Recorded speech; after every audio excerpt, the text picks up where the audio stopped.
বিড়ি সিগারেট দুর্গন্ধ কিনা বলেন না কেন? তো তাইলে এইটা আপনার প্রিয় হয় কেমনে? এইটা আপনার নাকে মুখে বাইর হয় কেমনে? আগুন কোন মানুষের প্রিয় হয় কেমনে? আগুন কিভাবে প্রিয় হইতে পারে কোন ইমানদারের কাছে, মুসলমানের কাছে? কথা বলেন। নাউজুবিল্লাহ। রাসূলুল্লাহ সাল্লাল্লাহু আলাইহি সাল্লাম আজীবন মৃত্যু পর্যন্ত নবীজি সাল্লাল্লাহু আলাইহি সাল্লাম চির সুগন্ধিময় ছিলেন। এক সেকেন্ডের জন্য এক জাররা দুর্গন্ধ নবী পছন্দ করতেন না। হাদিসের মধ্যে আছে নবী সাল্লাল্লাহু আলাইহি সাল্লাম বলেন, এই পৃথিবীতে তিনটি জিনিস আমার সবচেয়ে প্রিয়, তার মধ্যে এক নাম্বার হলো সুগন্ধি, আতিব। দুই নাম্বার আমার স্ত্রীরা, আমার বিবিরা আমার প্রিয়। তিন নাম্বার নামাজ। নামাজ। তাহলে এক নাম্বার কি? আতর, সুগন্ধি। তো যিনি হাঁটলে পরবর্তী মানুষ বুঝতেন এখান দিয়েই রসুল আরবি গেছেন, কারণ ওই জায়গাটা মেশকের ঘ্রাণে সুগন্ধি হয়েছে। তো যিনি একটু পেঁয়াজের গন্ধ, রসুনের গন্ধ পছন্দ করতেন না, বলে দিছেন পেঁয়াজ রসুন কাঁচা খেলে আমাদের মসজিদে, আমাদের মজলিসে আইসো না, কারণ এতে করে ইমানদারেরও কষ্ট হয়, আল্লাহর ফেরেশতারও কষ্ট হয়। কথা বলে। রাসূলুল্লাহ সাল্লাল্লাহু আলাইহি ওয়াসাল্লাম জীবনে একবার মসজিদে নববীতে কারো গায়ের থেকে জুমার দিন ঘামের গন্ধ নাকে লাগছে, নবীজি বলে দিছে, গুসলুল জুমআতে ওয়াজিবুন আলা কুল্লি মুহতালিম। প্রতিটা প্রাপ্তবয়স্ক ব্যক্তির উপরে জুমার দিন গোসল করা বাধ্যতামূলক। যিনি এতটা সুগন্ধি পছন্দ করতেন, দুর্গন্ধ মোটেই সইতেন না, এই বিড়িওয়ালা মুখ নিয়া এই বেড়া এই রসুলের সামনে হাসরের ময়দানে সুপারিশের জন্য কেমনে দাঁড়াবে? কথা বলেন না, বলেন কেমনে দাঁড়ান? কেমনে দাঁড়ান? কিভাবে দাঁড়াবে? ওলামায়ে কেরাম থেকে জিজ্ঞাসা করে নিবেন, মুফতি সাহেব থেকে। তাইলে এই জন্য বললাম এটা জরুরি বিষয় বাবা, ছেড়ে দেওয়া দরকার। আল্লাহ আমাদেরকে বুঝ দান করে। আপনি ওই শুধু এই ফাঁকনা কথা কইলে হইতো না, কথাটা তো আসলে ঠিকই কইছে, আমরা এই তো কয় বুঝি তো ভালো লাগে, তো কয় ফারি না, এসব বাটফারি কথা কইলে হইতো না, এগুলো তো সিটারি কথা। ওটা ফারে না, বাতের থালা খাইতে আরে মাশাআল্লাহ, আল্লাহর কথা মানতে আরে না হবে না খানা।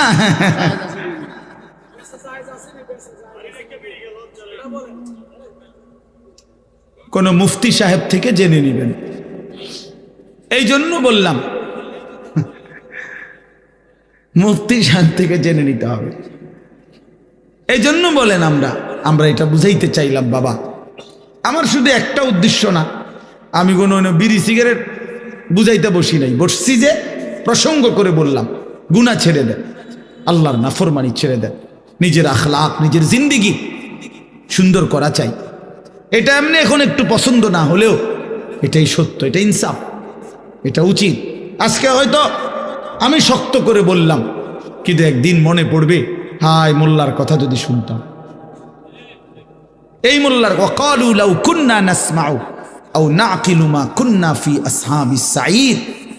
জাহান্নামী বান্দা বলবে, হায় ফেরেশতা, সেদিন দুনিয়াতে যদি আমি একটু শুনতাম বা বুঝতাম, তাহলে তো আজ আমি জাহান্নামী হতাম না। আমাদের এক ব্যক্তি আমার কাছে খুব ঘনিষ্ঠভাবে খুব সুন্দর একটা কথা বলছে, হুজুর, যে ব্যক্তি নিয়মিত বিড়ি সিগারেট খায় আর তার বিবি জন্য, কোনো মহিলার জন্য জীবনের সবচেয়ে বড় অভিশাপ এই বিড়ি খাওয়াইনা জামাই। এই বেচারি মজলুম, এই বেচারি নির্যাতিত, জীবনে বছরের পর বছর এই দুর্গন্ধ সহ্য করে যাইতেছে। মানবাধিকার এই দুর্গন্ধ নিয়ে বেচারি জীবন পার করতেছে। নাউজুবিল্লাহ, নাউজুবিল্লাহ। আল্লাহ তাআলা আমাদেরকে লজ্জা, শরম, হায়া দান করেন আমার বাপ।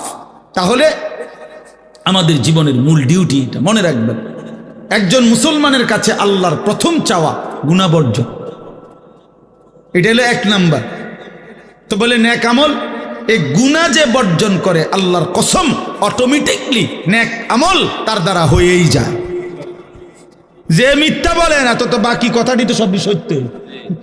বুঝেন নাই মামুন? তো সারছেই। যে গান গায় না, যে নাচ দেখে না, তো সে তার সময় করবে কি? সে আল্লাহর জিকির করবে, এমনিতেই চলে আসবে এটা। যার দিল সাফ, যার দিল গুনাহ থেকে পবিত্র থাকে, তো সে নেক আমল করতেই মজা পায়, আল্লাহকে ডাকতেই মজা পায়। আর আল্লাহ তাআলাও সেই বান্দাকে ডাইকা জবাব দিয়ে মজা পায়। হ্যাঁ, বান্দা যখন আল্লাহকে ডাকে, জিকির করে, আল্লাহর কসম আল্লাহ প্রত্যেক ডাকে আল্লাহ তাআলা সাড়া দেয়, জবাব দেয়। যতবার বান্দা বলে আল্লাহ, ততবার আল্লাহ তাআলা বলে বান্দা বলো লাব্বাইক ইয়া আব্দি, বান্দা আমি হাজির, বলো না বান্দা কি চাও। বান্দা বলে সুবহানাল্লাহ, আল্লাহ বলে আছি তো বান্দা, বলো না। সে আবার বলে সুবহানাল্লাহ সুবহানাল্লাহ আলহামদুলিল্লাহ আল্লাহু আকবার লা ইলাহা ইল্লাল্লাহ সাল্লাল্লাহু আলাইহি ওয়াসাল্লাম আস্তাগফিরুল্লাহ আস্তাগফিরুল্লাহ। এভাবে বান্দা আল্লাহর জিকির করতে থাকে, আল্লাহকে ডাকতে থাকে, আল্লাহও ডাকতে থাকে। বলে বান্দা বলো না কি চাচ্ছ বান্দা। একটা সময় আল্লাহ যখন দেখে বান্দা কিছুই চায় না, কেবল আল্লাহকেই ডাকে, আল্লাহ তখন মহব্বত করে ডাক দিয়ে বলে বান্দা আমি বুঝে ফেলেছি তুমি আমারে ডাইকা মজা পাচ্ছ, ঠিক আছে বান্দা তুমি আমারে ডাকতে থাকো, তোমার যা লাগবে আমি আল্লাহ দিতে থাকি। আমি তো জানি তোমার বিবি যে অসুস্থ, এটা তো আমি জানি। তোমার ছেলের বউ যে গর্ভবতী, এটা তো আমি জানি। তোমার ছেলেটা যে বিদেশে কষ্টে আছে, এটা তো আমি জানি। তুমি আমারে বলবা কি? আমি তো তোমার রাতও জানি, দিনও জানি। আমি তোমার সুখের খবরও জানি, দুঃখের খবরও জানি। আমি তোমার কষ্টটাও জানি, হাসিটাও জানি। আমি তো সব জানি। সুখ তো আমিই দিছি, কষ্ট মুসিবত পেরেশানি তো আমিই দিছি, ঠিক না? তো আমি তো জানি বান্দা, ঠিক আছে তুমি আমারে ডাকতে থাকো, আমি তোমার মুসিবত দূর করতে থাকি। এজন্য এটা জরুরি বাপ, আল্লাহকে ডাকা, আল্লাহকে ডাকা, গুনাহ থেকে বর্জন করা। আল্লাহ আমাদেরকে তৌফিক দান করেন। জিন্দগিটা যদি সুন্দর করেন, ইবাদত আমলে সাজিয়ে তোলেন, বহুতই লাভবান হবে, নেককার হিসাবে গণ্য হবেন। আর আল্লাহ তাআলার চির নিয়ামতে ভরা জান্নাত বসবাস করবেন। এই এবার শুনেন, 5টা আয়াত মাত্র পড়ছি, এবার এই তর্জমা বললে আমার কথা শেষ। 5টা আয়াতের তর্জমা শুনেন। আল্লাহ তাআলা বলেন ইন্নাল আবরারা লাফি নাঈম। আল্লাহ তাআলা বলেন আমার নেককার বান্দাগণ, আমার সৎকর্মপরায়ণ ঈমান আমলওয়ালা বান্দাগণ লাফি নাঈম, নেয়ামতে নেয়ামতে ভরা জান্নাতেই বসবাস করে। নেয়ামত, আল্লাহ ডাইরেক্ট বলছে জান্নাত, এটা নাঈম, নেয়ামতেরই জায়গা। যদি বলি আল্লাহ কয়টা নেয়ামত দিবেন, কয়টা দিবেন, তা আল্লাহ কোরআনে বলছে ইজা রাআইতা সাম্মা রাআইতা নাঈমান ওয়া মুলকান কাবীরা। আমার এটা কইতেই পারলেন, ইজা রাআইতা সাম্মা রাআইতা নাঈমান ওয়া মুলকান কাবীরা। আল্লাহ বলে আমার জান্নাতি বান্দা জান্নাতে ঢুকবে আর তার নেয়ামতে ভরা জান্নাত দেখবে, আবার ঘুরে ঘুরে দেখবে, আবার দেখবে, আবার দেখবে, চোখ ফিরায়া ফিরায়া দেখবে, দেখে দেখে সে টের পাবে তারে নেয়ামতে নেয়ামতে ভরা এক বিশাল সাম্রাজ্য আল্লাহ দান করেছে। নাঈমান ওয়া মুলকান কাবীরা, এক বিশাল রাজত্ব। কদ্দুর লইয়া 10 হাত বাই 10 হাত, 40 শতক।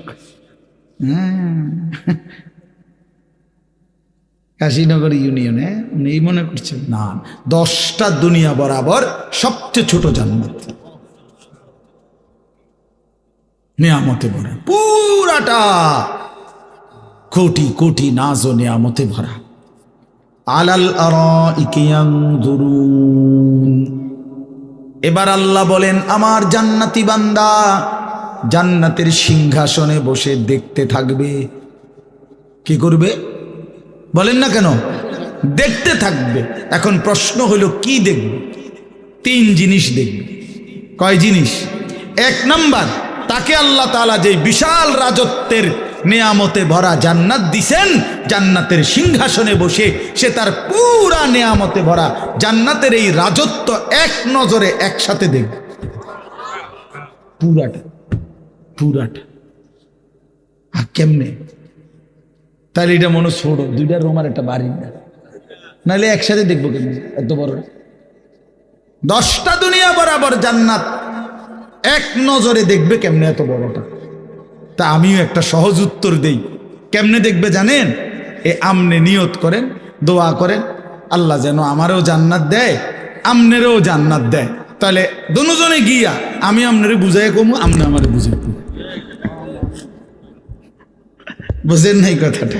নিয়ত করেন যে আল্লাহ যেন আমারও জান্নাত দেয়, আপনারও জান্নাত দেয়। তাইলে তো আমরা দুজনেই দেখুন, তখনই তো আমরা বুঝবো, তখনই তো আমরা দেখব। বাকি মহান আল্লাহ যেহেতু বলছে, আল্লাহর কসম এটাই নিশ্চিত। সেটা কিভাবে? তো সেটা আমি দেখবো আমরা গেলে। এই হলো এক। 2 নাম্বার, জাহান্নামীদের আযাবের দৃশ্য জান্নাতি বান্দা জান্নাতের সিংহাসনে বসে সচক্ষে দেখবে। এই পরিচিত মানুষগুলোকে দেখবে। ফাত্তালা ফারাআহু ফি সাওয়াইল জাহিম, কোরআন শরীফে আছে। জান্নাতি বান্দা দুনিয়ার বহু জনের কথা মনে পড়বে তার। হায়, সে তো এমন ছিল, ও তো আমার এই কইছে, এরকম কথাগুলো। তা আল্লাহ বলবে, অগরে দেখবানি? তো বলবে হ্যাঁ দেখব। তো জান্নাতি বান্দা সিংহাসনে বসে তাকাবে, জাহান্নামীকে দেখবে। তার পরিচিত, আল্লাহর কসম, কোরআন শরীফের আয়াত, পরিচিত নাফরমানকে দেখবে। ফারাআহু ফি সাওয়াইল জাহিম, জাহান্নামের মাঝ বরাবর ভীষণ আগুনের মধ্যে ঢেউ খাচ্ছে। আল্লাহ আমাকে মাফ করে দেন। ক্বালা তাল্লাহি ইন কিত্তা লাতুরদিন, জাহান্নামী তখন লাফ দিয়ে উঠবে আর চিৎকার করে বলবে, বন্ধু তুমি তো আমারেও এমন জাহান্নামে ফেলে দিছিলা। আমি বন্ধু যদি তোমার কথা শুনতাম, সেদিন যদি নাফরমানির আড্ডায় চলে যেতাম, আজকে তো আমিও এমন জাহান্নামেই পড়ে থাকতাম। ওয়ালাউলা নি'মাতু রাব্বি লাকুনতু মিনাল মুহদারিন, আমার আল্লাহর দয়া যদি না হতো বন্ধু, তাইলে তো আমিও তোমার সাথে জাহান্নামী হতাম। তাহলে 2 নাম্বার হলো জান্নাতি বান্দা, নেককার বান্দা জান্নাতের সিংহাসনে বসে জাহান্নামীকে দেখবে। 3 নাম্বার, কয়টা বলছি, কয়টা দেখবে? 3 জিনিস দেখবে। 1 নাম্বার কি? নিজের জান্নাত দেখবে। 2 নাম্বার কি? জাহান্নামের আযাবের জাহান্নামীদের দৃশ্য দেখবে। 3 নাম্বার, এটা কইমু, হ্যাঁ এটা অসাধারণ, একটু জিরা না আদান। আল্লাহু আকবার। এটা হইল জান্নাতি বান্দা জান্নাতের সিংহাসনের মধ্যে বসে উপরের দিকে তাকাবে আর মহান আল্লাহ পাক রব্বুল আলামিনকে দেখতে থাকবে। আলাল আরাইকি ইয়ানদুরুন ইলা রাব্বিহি আযজা ওয়া জাল, মহান আল্লাহ পাকের দিকে একবার যখন তাকাবে জান্নাতি, 70,000 বছর এক নজরেই তাকিয়ে থাকবে। 70,000 বছর। হ্যাঁ, মানে আমার শায়েখ আল্লামা মুফতি মুশতাকুর নবী সাহেব বহু বয়ানে বলছে, আমরাও পড়ছি, হুজুরের কাছে আমি কত শুনছি, জান্নাতে কোনো নেয়ামতের মজা 70,000-এর কমে নাই। বুঝেন নাই? কোন নেয়ামতের স্বাদ মজা 70,000 বছরের কমে নাই। জান্নাতে এতে 66, 68, 69টা নাই। জান্নাতের শুরুই 70,000 দিয়া। সুবহানাল্লাহ, সুবহান। যেমন ডান কাদের ফেরেশতা, এই যে এই ফেরেশতা যিনি নেকি লেখে, ওনার কাছে 1, 2, 3, 4, 5, 6, 7, 8, 9 নাই। না, এই গড়ে নাই ওনার, এককের গড়েটা নাই ওনার কাছে। উনি শুরুই করে 10 দিয়া। উনি শুরু করে কত দিয়ে? মান জাআ বিল হাসানাতি ফালাহু আশরু আমসালিহা, প্রত্যেক নেক আমলের শুরুই কত দিয়ে? 10। এই জন্য 7, 8, 9 লেখে না, সিস্টেমে নেই। তো জান্নাতেও 70,000-এর কমে কিছু নেই। তারিফু ফি বুজুহিহিম নাযরাতান নাঈম। আল্লাহ নবীকে বলতেছেন, বন্ধু বিশ্বাস করেন, আপনি আমার জান্নাতি নেককার বান্দার চেহারায় কোটি কোটি বছরে জান্নাতে দেখবেন সর্বদাই চেহারাটা প্রফুল্ল, সজীব, উৎফুল্ল, আনন্দিত, চির শান্তি আর সুখের চেহারা ভাসতেছে। কোনো ক্লান্তি, বিরক্তি, অস্বস্তি, মলিনতা নাই। চির সজীব, চির প্রফুল্লতা জান্নাতি বান্দার চেহারাতেই থাকে। ইউসকাউনা মির রাহিকিম মাখতুম। এরপরে আল্লাহ বলেন, পানির কোনো বোতল আছে নাকি?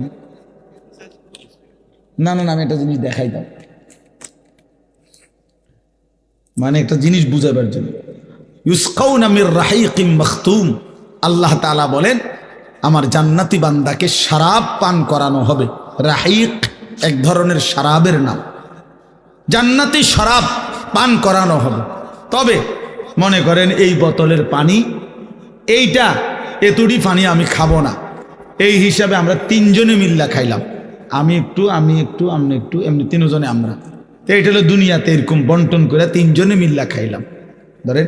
তো আল্লাহ তাআলা বলেন, আমার জান্নাতি বান্দাকে যে শরাব দেওয়া হবে, প্রতি গ্লাস, প্রতি বোতল এই 3 জনে মিল্লা খাইব, 2 জনে না। বেড়া মাখতুম, প্রত্যেক বোতল, প্রত্যেক গ্লাস আলাদা আলাদা ইনটেক করা, মোহর মারা, সিল মারা, নতুন নতুন পানিও আমার বান্দা পান করবে। 1 বোতল 3 জন, 1 গ্লাস 2 জন, না না, আলাদা আলাদা। মাখতুম, সিল মারা, প্রত্যেক বোতলের মধ্যে মোহর মারা, প্রত্যেক বোতল ইনটেক, প্রতি গ্লাস ইনটেক। খিতামুহু মিস্ক। আর প্রতিটা বোতল নাড়া দিবে, প্রতিটা মুখা অর্থাৎ প্রতি গ্লাসের মোহর সিল সরাবে, পুরা জান্নাত মিস্কের ঘ্রাণে ভরে যাবে। খিতামুহু মিস্ক। এই প্রতিটা মোহর হবে মিস্কের, সুঘ্রাণওয়ালা।